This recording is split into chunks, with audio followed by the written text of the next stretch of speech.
To start off with, first of all, I know there's new numbers out for Connecticut as far as the unemployment rate. What's going on in the state right now with unemployment, job losses, all of that? Well, what we've seen is a significant uptick in terms of job losses in Connecticut. As of September 2008, we were actually net positive year over year with jobs.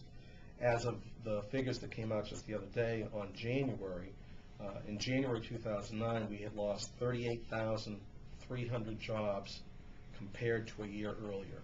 So what we've seen is a significant acceleration of job loss as Connecticut has likely entered recession that the U.S. has been into for over a year now.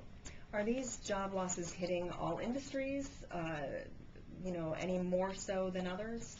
Well, most industries in almost every area of the state has been affected. There's a few areas in education, healthcare, and leisure services that have seen slight growth as of the January figures.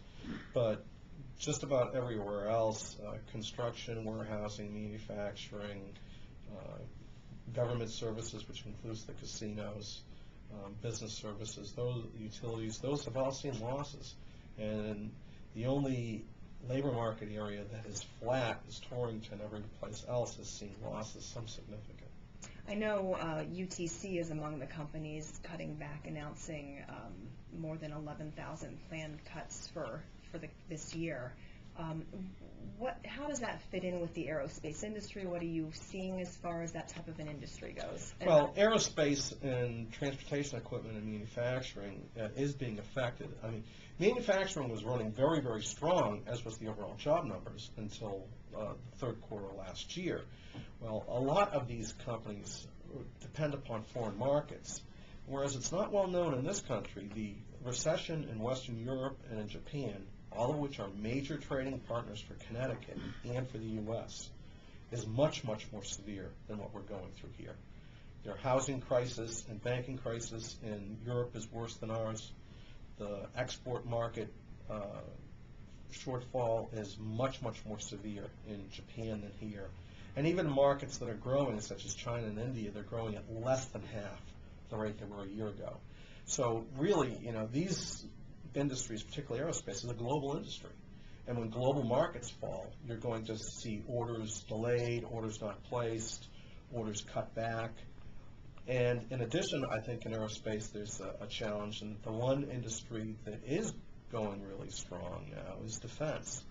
But there's a new president and a new budget process, and that may have some impact. There's been talk about cutting back on some of the defense programs, and that could have an effect aerospace and engine manufacturers, including those in Connecticut. Do you expect other companies to start revising their projections, if you will, or their plans as far as layoffs and say, oh, maybe we didn't realize we might need to do many more? Do you expect other companies to make additional cuts? Well, I mean, despite as bad as the January figures are, there were cuts announced in January and February that will take months to implement. And we still are hearing from companies that they have layoff plans. We're not through this yet. We're not at bottom. We probably won't know where bottom is until Treasury and the Fed fix the big banking crisis. And despite all this bad news, we should recognize that Connecticut is in better shape than most places, even now. We have strong local banks. We have some industries, such as defense, that are strong. We have, right now, more affordable housing. The commodity prices have dropped, and not just oil, but in other areas, such as manufacturing inputs and building supplies. And as bad hit as our consumers have been, we're in a lot better shape than places like Florida and Georgia and Arizona and California and Nevada and Michigan and Ohio. Much better off than they are.